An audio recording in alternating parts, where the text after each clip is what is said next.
বাঙালিদের সকালে গরম ভাতের সাথে একটি জনপ্রিয় খাবার হচ্ছে এই খারকোল পাতা বাটা।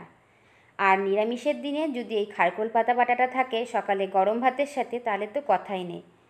আমি যেইভাবে এই পাতাটা বাটি, এইভাবে যদি বাটেন তাহলে একটুও গলায় ধরবে না। তাহলে আসুন রেসিপিটা শুরু করা যাক। এখানে আমি কিছু খারকোল পাতা নিয়েছি। পাতাগুলো এইভাবে বেছে নেব আর ডাঁটাগুলো থেকে এইভাবে আঁশ ছাড়িয়ে প্রত্যেকটা ডাঁটা বেছে নেব।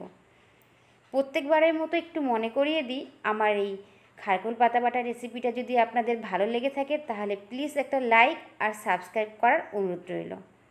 এইভাবে আমি সম্পূর্ণ পাতাগুলো বেছে ভালোভাবে পরিষ্কার করে ধুয়ে নিয়েছি। এরপর একটা কড়াইতে 1/2 টেবিল চামচ সরিষার তেল দেব। সর্ষের তেল দিলে এর টেস্টটা বেশ ভালো আসবে।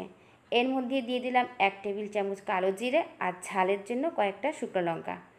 এরপর এই পাতাগুলো দিয়ে দেব আর এর মধ্যে দিয়ে দিচ্ছি স্বাদ অনুসারে নুন, সামান্য পরিমাণ হলুদ আর একটু স্বাদের জন্য সামান্য পরিমাণ চিনি। যেহেতু এটা একটা নিরামিষ রেসিপি, একটু মিষ্টি দিলে বেশ ভালো লাগে। এরপর ঠিক উল্টে পাল্টে একটা ঢাকনা দিয়ে ঢেকে দেবো 7 থেকে 8 মিনিট। এই পাতা থেকেই জল বেরোবে আর সেই জলেই এই পাতাটা সম্পূর্ণ সেদ্ধ হয়ে যাবে।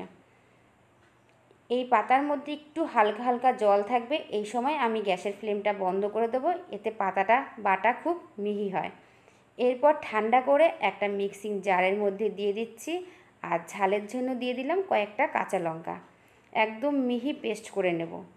আবার কড়াইতে কিছুটা পরিমাণ সর্ষের তেল দেব আর তেলের মধ্যে দিয়ে দিচ্ছি শুকনো লঙ্কা। শুকনো লঙ্কাটা একটু ভাজা ভাজা হলে এর মধ্যে খারকোল পাতা বাটাটা দিয়ে দেব।